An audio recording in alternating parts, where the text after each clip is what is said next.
Reuniões, uma ferramenta para o gestor. Hoje em dia, reunião é quase um palavrão. Uma linha de pensamento da administração a considera uma verdadeira maldição na vida de um gestor. Um estudo revelou que gestores gastam até 50% do seu tempo em reuniões e sugeriu que isso era uma grande perda de tempo. Peter Drucker declarou que passar mais de 25% do tempo em reuniões é um sinal de que o gestor não sabe organizar seu trabalho.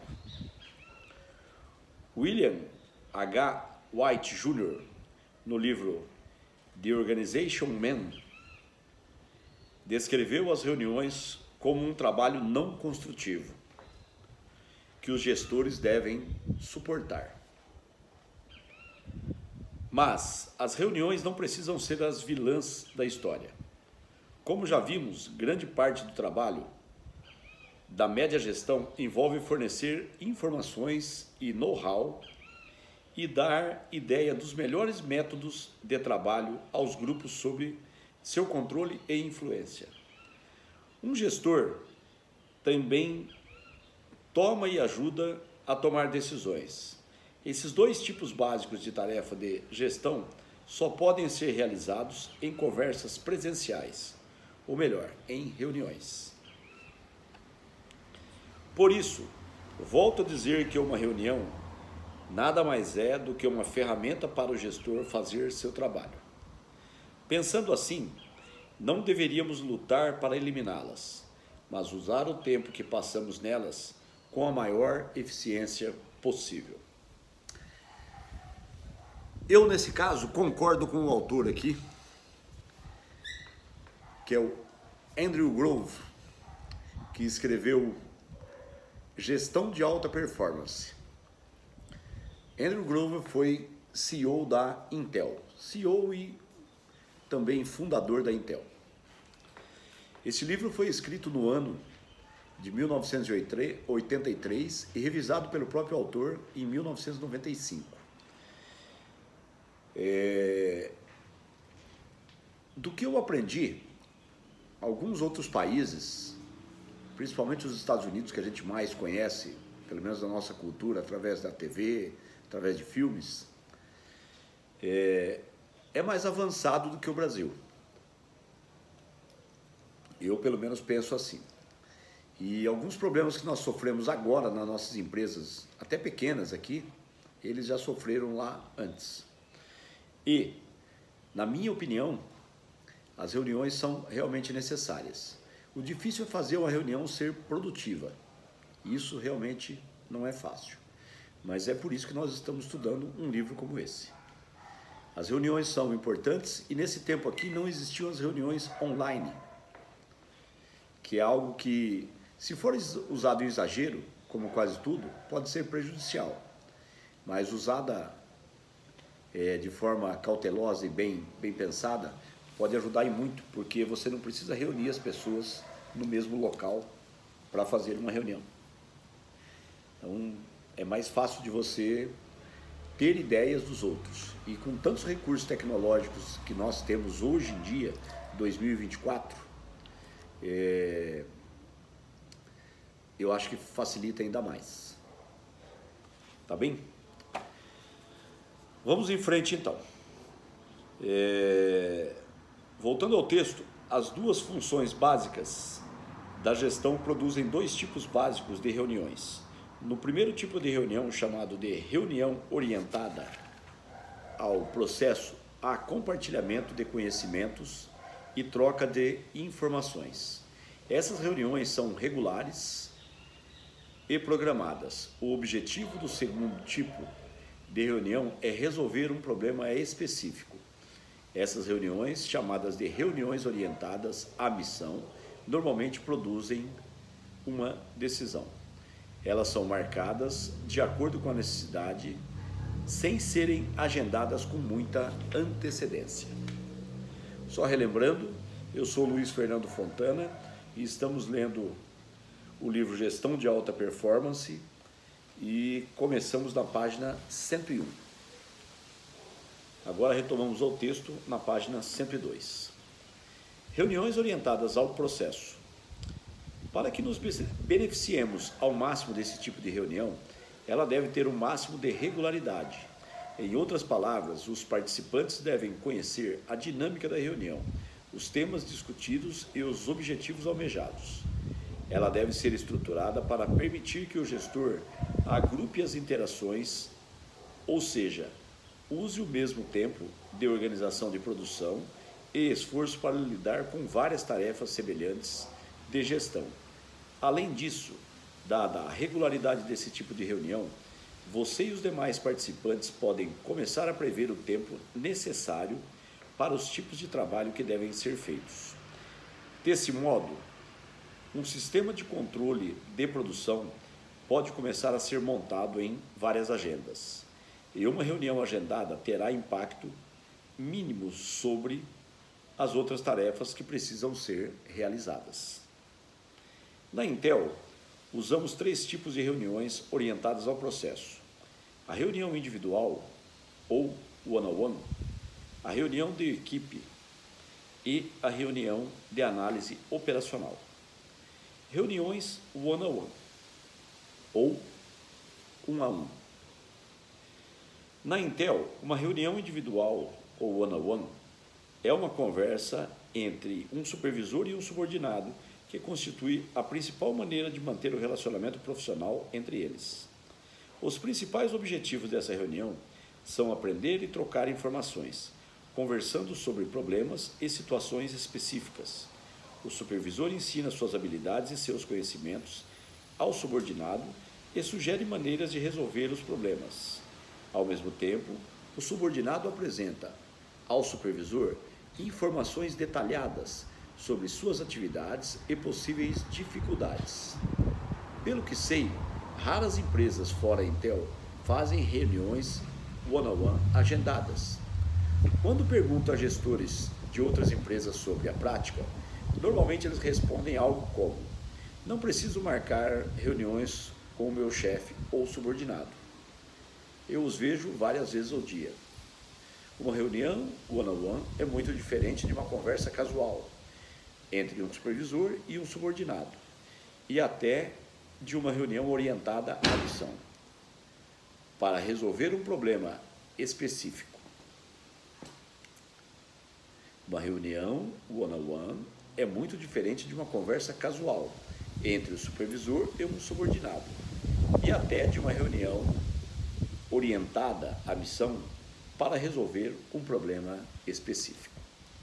Quando a Intel ainda estava no começo de sua história, percebi que, embora minha função fosse supervisionar tanto a engenharia quanto a manufatura, eu tinha muito pouco conhecimento sobre a primeira linha de produtos da empresa, os dispositivos de memória, e também não sabia muito sobre técnicas de produção, considerando que, até então, eu só tinha trabalhado com pesquisas de dispositivos semicondutores.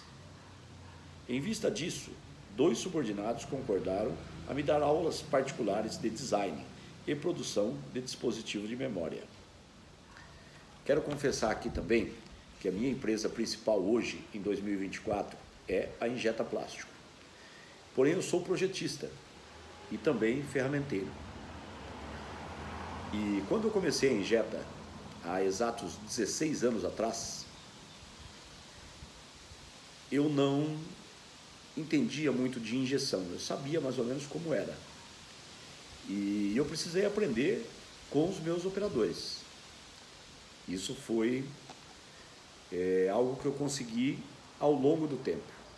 Eu era mais expert em projetar produtos, moldes e executar os moldes, mas não em injetar os produtos que saíam desses moldes. Eu entendia realmente muito pouco, sabia as funções básicas apenas. Hoje eu não sou especialista, mas eu entendo razoavelmente do processo e consigo, às vezes, solucionar alguns problemas de processo. Mas isso levou um tempo e dedicação a isso. Retomando ao texto, as aulas eram agendadas e envolviam preparação por parte dos professores subordinados e anotações frenéticas por parte do aluno. Supervisor na tentativa de aprender. Com o crescimento da Intel, essas reuniões one-on-one foram sendo incorporadas à nossa cultura. Quem deve fazer reuniões um-a-um?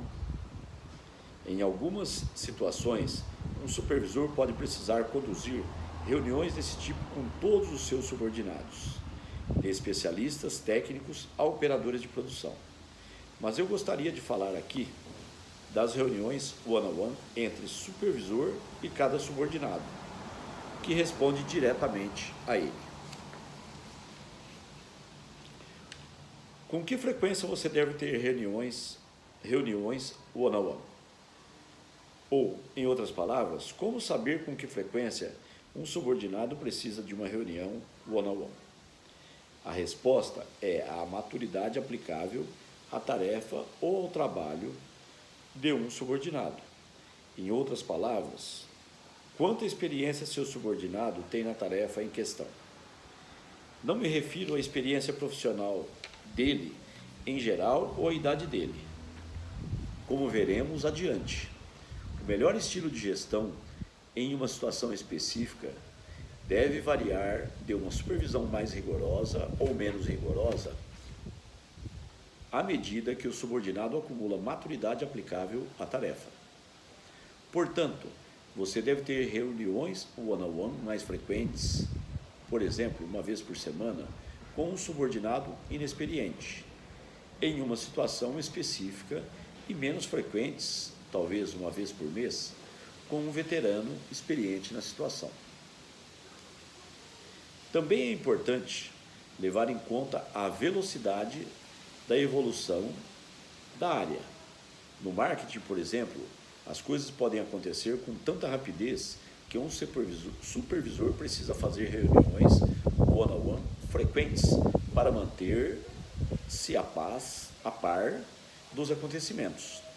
Na área de pesquisa, por outro lado, o dia a dia pode ser mais tranquilo e, para determinado nível de maturidade, reuniões menos frequentes talvez bastem. Quanto tempo deve durar uma reunião one-on-one? Cada caso é um caso, mas o subordinado deve ter tempo suficiente para falar sobre qualquer questão espinhosa. Pense na seguinte situação: você está com um problema enorme e gostaria de conversar com seu supervisor. A segunda pessoa depois de você que tem mais interesse na questão. Você gostaria de levantar o problema em uma reunião programada para durar só 15 minutos. É uma questão. Você gostaria de levantar o problema em uma reunião programada para durar só 15 minutos? Acho que não. Penso que uma reunião one-on-one deveria ter pelo menos 1 hora de duração. Pela minha experiência, disponibilizar menos tempo que isso tende a fazer com que o subordinado se restrinja a questões simples que podem ser tratadas rapidamente.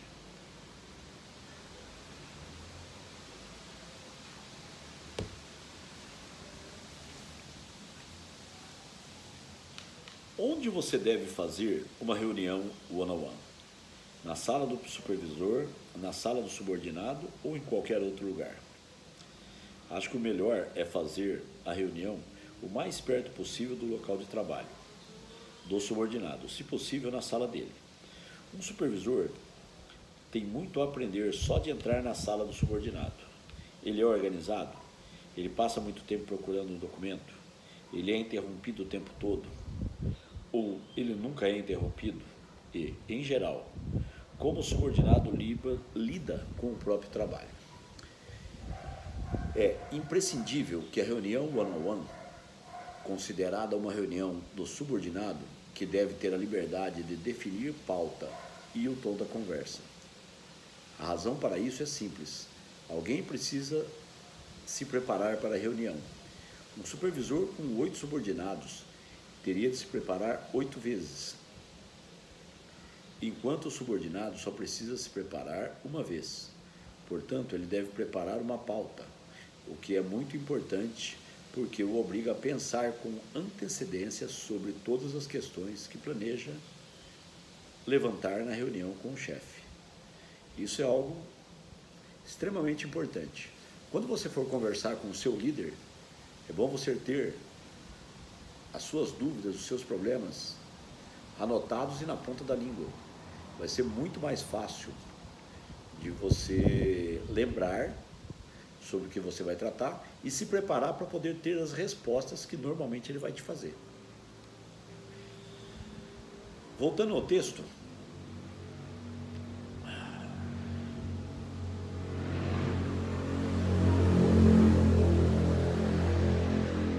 e com a pauta em mãos, o supervisor tem como saber mais ou menos os assuntos que serão abordados na reunião e pode ajudar a definir o ritmo dela, de acordo com o grau de importância dos itens da pauta. Uma pauta também ajuda a orientar o subordinado na coleta de informações que ele deverá apresentar ao supervisor na reunião. Eu acho que eu me adiantei um pouquinho aqui, o texto já ia falar o que eu acabei de falar. Então, anote, tenha informações e forneça isso ao seu supervisor ou ao seu líder para que seja tudo mais fácil na hora da reunião. Quais assuntos devem ser abordados em uma reunião one-on-one? Podemos começar com dados de performance, indicadores usados pelo subordinado, como taxas de pedidos recebidos, output de produção ou status do projeto. Os indicadores que sinalizam problemas devem ser enfatizados. A reunião também deve cobrir todos os eventos importantes ocorridos desde o início do encontro, desde o início ou desde o último encontro. A reunião também deve cobrir todos os eventos importantes ocorridos desde o último encontro. Problemas de contratação, problemas de pessoal em geral, questões organizacionais, planos para o futuro e, o que é importantíssimo, problemas potenciais. Mesmo se um problema não for tangível, mesmo se for apenas um feeling de que há alguma coisa errada, o subordinado precisa informar ao chefe, que pode dar uma olhada na caixa preta da organização.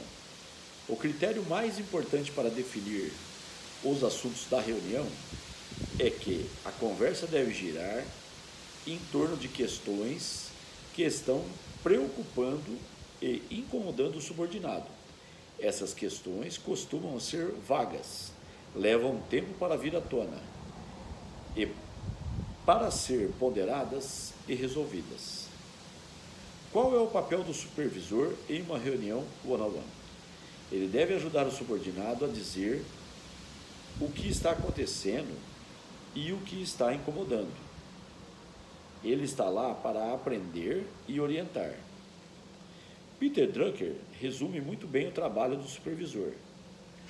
Um gestor que sabe usar bem o tempo, não fala sobre seus problemas com seus subordinados, mas sabe como incitá-los a falar sobre os próprios problemas.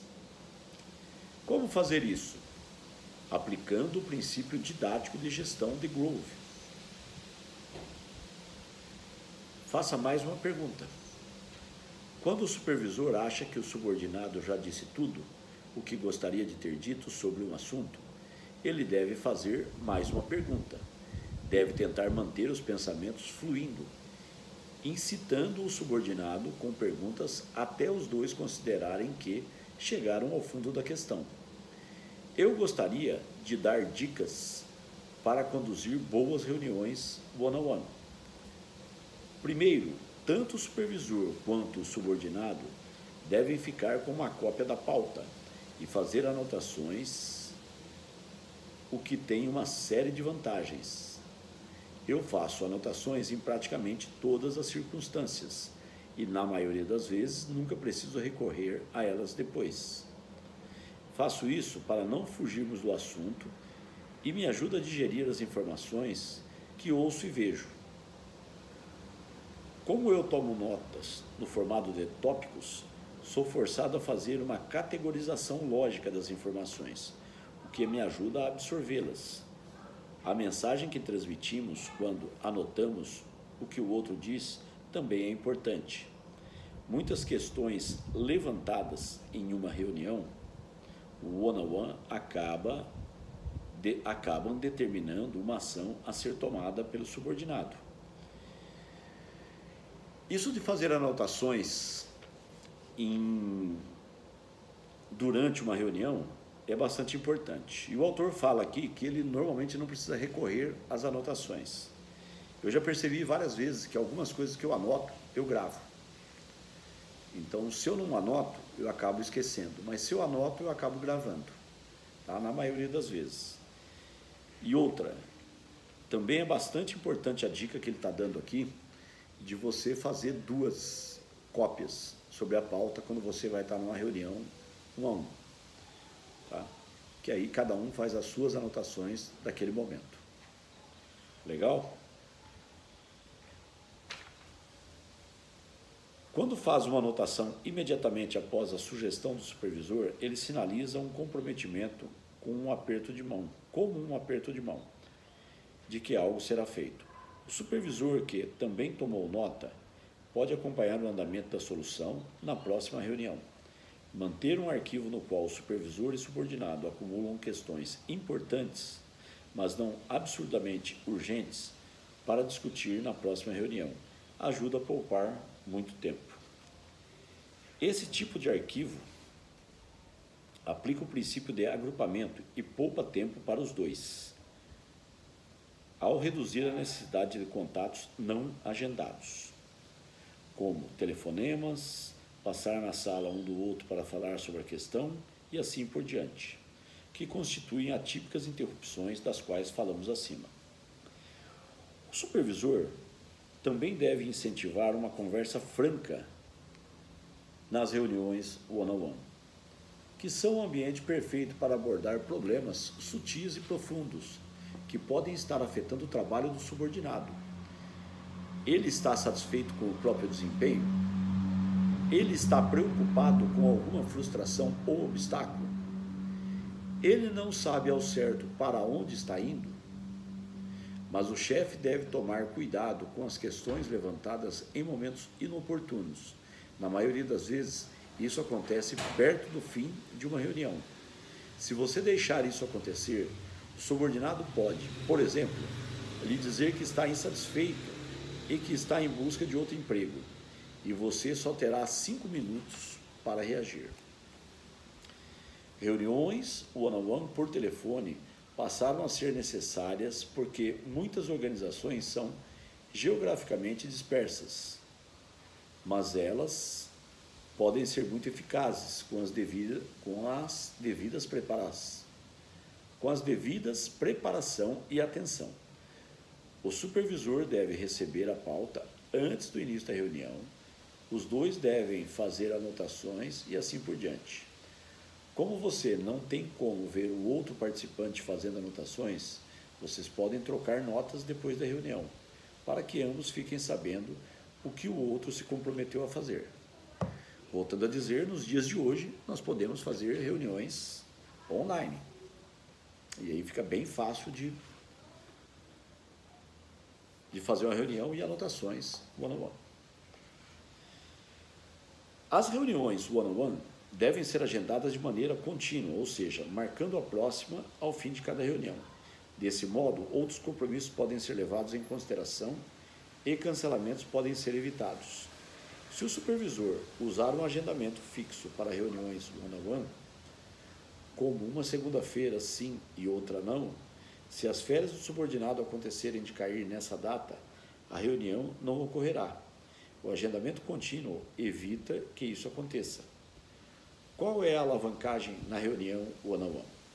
Digamos que você tenha um encontro de 1h30 com seu subordinado a cada 2 semanas.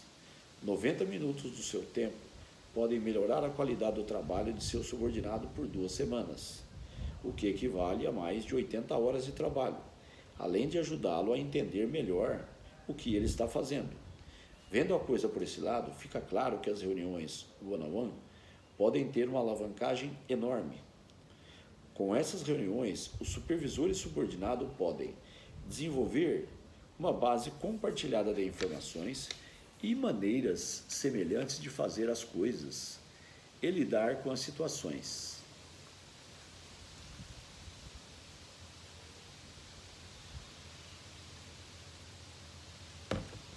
E como já vimos, sem isso é que é impossível delegar funções de forma eficiente e eficaz.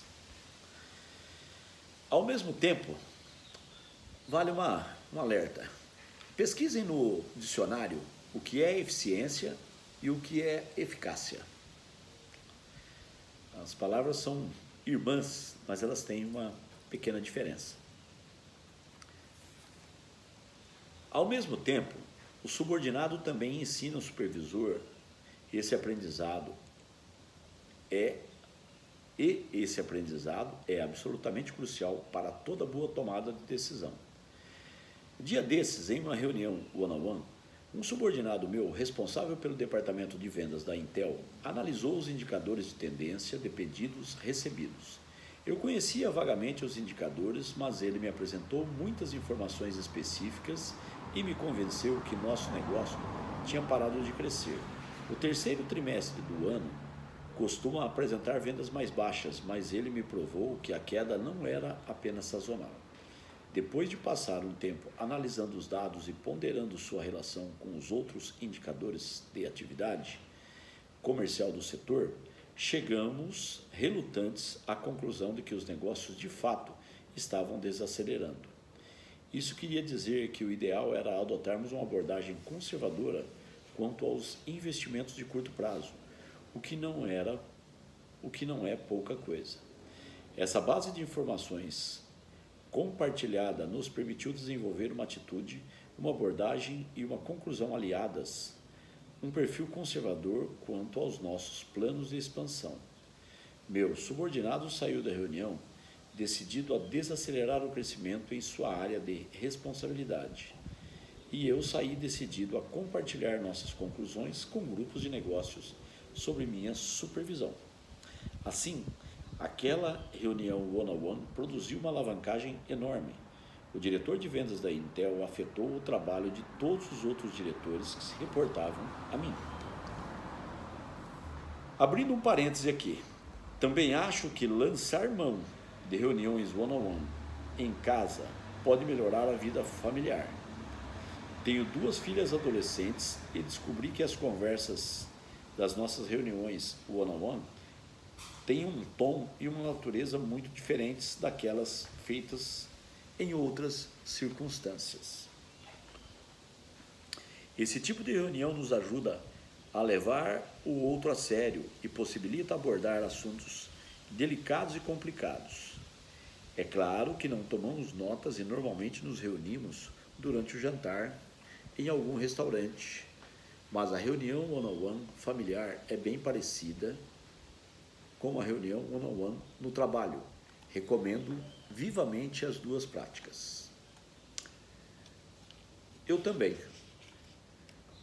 não sou um executor constante das reuniões 1-a-1, mas hora ou outra elas acontecem e eu acho importante, tanto no trabalho quanto em casa. Mesmo não sendo habitual ou regrada essas reuniões, eu já fiz várias. Reuniões de equipe. Uma reunião de equipe conta com a participação de um supervisor e todos os seus subordinados, apresentando a estes uma oportunidade de interagir com os colegas. Como veremos adiante, ainda que a interação entre os pares, sobretudo a tomada de decisão por um grupo de colegas, não seja fácil, ela é fundamental para uma boa gestão. A abordagem em relação à tomada de decisão que defenderemos no próximo capítulo, bem como o funcionamento do princípio do duplo reporte, no capítulo 9, depende do trabalho coordenado de um grupo de colegas. Ao aprenderem com isso, como isso acontece nas reuniões de equipe, momento em que os membros de um grupo têm a chance de se conhecer melhor e em presença do supervisor, ajuda a desenvolver a interação entre pares. Os gestores estarão preparados para participar de outras equipes de trabalho com seus pares. As reuniões de equipe também criam oportunidades para o supervisor aprender como o diálogo e o confronto, que não raro ocorre nessas situações. No meu caso, aprendo muito mais sobre uma questão com a qual não estou familiarizado quando ouço duas pessoas com opiniões opostas discutindo o assunto do que ouvindo apenas um lado. Minha primeira experiência com reuniões de equipe remonta à época que comecei a trabalhar como líder de um pequeno grupo de engenheiros encarregado de pesquisar dispositivos semicondutores. Cada membro da equipe trabalhava em um aspecto isolado de um problema, ou em um problema completamente diferente. Minha função era supervisionar o trabalho da equipe, mas percebi que os outros membros do grupo conheciam muito mais o trabalho de outro pesquisador do que eu. Assim, uma conversa em grupo sobre qualquer assunto tendia a ser mais detalhada e acalorada, mas sempre gratificante, do que uma mera conversa com outro especialista.